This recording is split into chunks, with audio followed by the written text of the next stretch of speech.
Welcome to Greatness Unlocked. If you find any value in the information you receive today, hit the like and subscribe.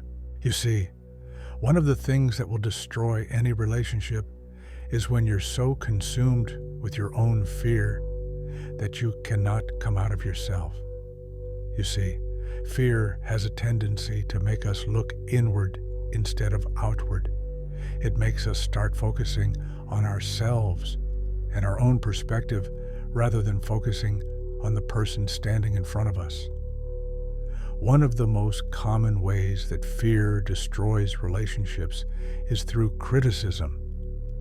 You see, when we are afraid of something, maybe afraid of losing control or afraid of vulnerability, then we tend to criticize others more because we're looking for people to blame, people to fight.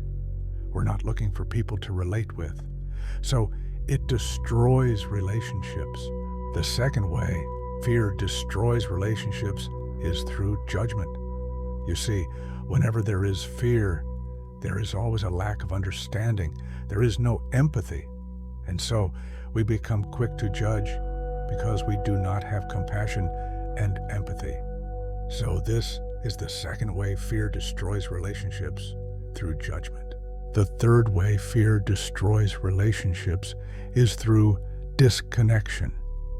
You see, whenever you're consumed with your own fear, you're disconnected from everyone around you, including the people you love. You know, we tend to withdraw into ourselves. We focus on our anxiety and worry. So that's the third way fear destroys relationships, through disconnection. And the fourth way fear destroys relationships is through avoidance.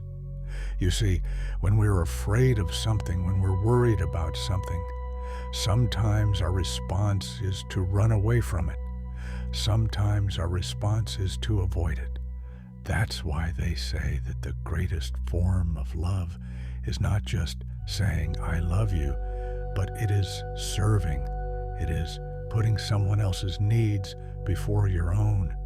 But when you're avoiding someone, when you're running away from them, then what you're basically telling them is that their presence is a threat to you.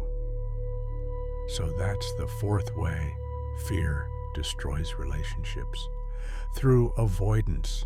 One of the things that will ruin your job opportunity is when you are so consumed with your fear that you're worried about doing things perfectly. You see, one of the things that fear does to us is that it makes us want to be in control.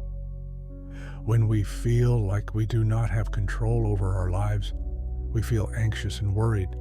So when you feel that way, when you are so afraid of making mistakes or being judged or rejected, then what happens is that you miss opportunities.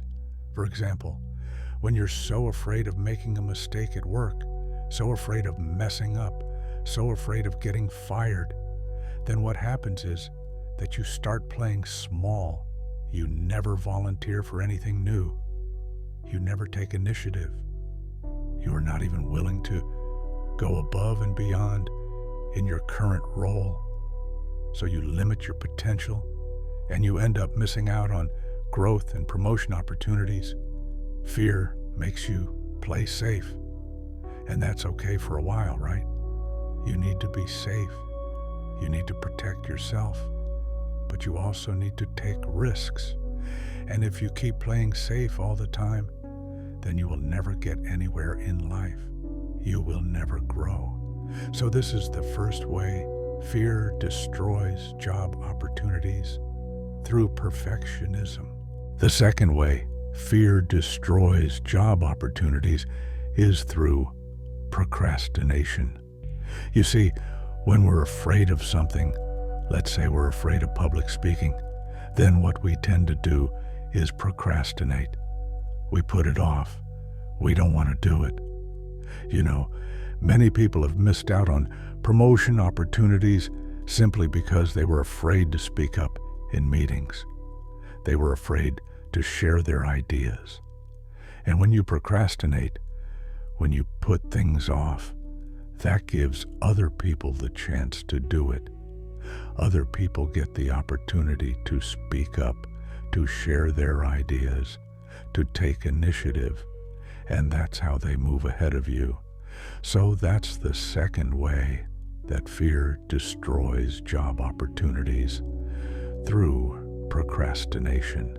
The third way fear destroys job opportunities is through lack of follow-through. You see, many times when we're afraid of something, we sort of give up halfway. We don't follow through. Let's say, for example, you wanted to apply for a new job. You send out your resume, and you actually get an interview call.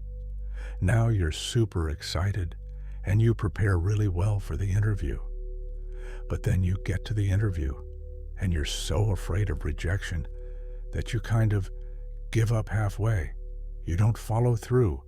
You don't ask enough questions. You don't sell yourself. And so you miss out on the opportunity. So that's the third way that fear destroys job opportunities, through lack of follow-through. So now let's talk about what happens when you choose to remain fearful in the long run. What are the long-term effects? Well, according to doctors who have studied the effects of stress and anxiety on the body, they found out that prolonged exposure to stress hormones such as cortisol and adrenaline can lead to physical health problems such as high blood pressure, heart disease, and digestive issues. Not only that, chronic stress and anxiety can also affect our mental health, leading to conditions like depression, mood disorders, and even post-traumatic stress disorder. Furthermore, prolonged exposure to stress hormones can also weaken our immune system, making us more susceptible to illnesses and infections.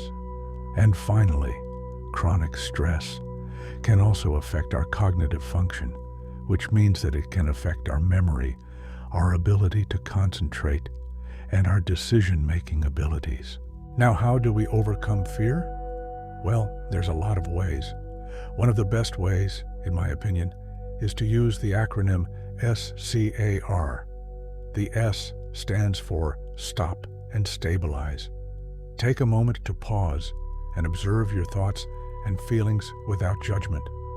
Stabilize your breathing by taking deep breaths in and out. The C stands for Challenge.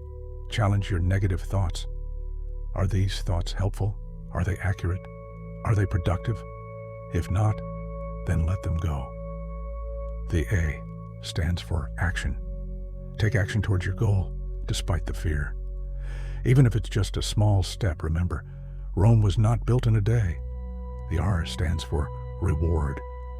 Reward yourself for your courage and resilience. Celebrate your successes, no matter how small they seem. There are many Bible-based scriptures that talks about overcoming fear. One of them is Philippians 4 verses 6. It says, "Be anxious for nothing, but in everything by prayer and supplication with thanksgiving. Let your requests be made known to God, and He will make your peace, which surpasses all understanding." Another scripture is Isaiah 41 verses 10. It says, "Fear not, for I am with you. Be not dismayed, for I am your God. I will strengthen you. Yes, I will help you. I will uphold you with my righteous right hand." Another scripture is James 4 verses 7.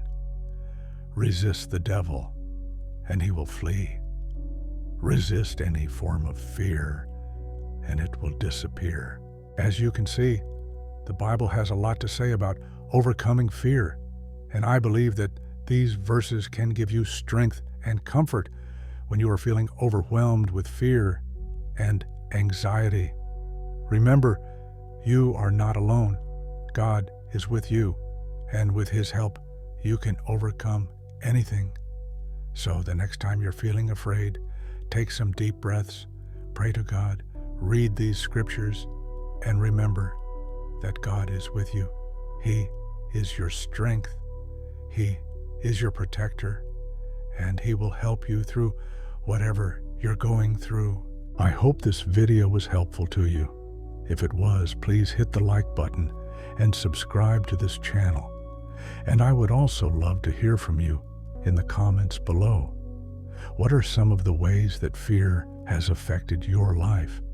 How has fear affected your relationships, your career, your mental health, your physical health? What are some of the ways that you have tried to overcome fear in the past? And what advice would you give to someone who is struggling with fear and anxiety? Remember, you are more valuable than you think. Now go, be great.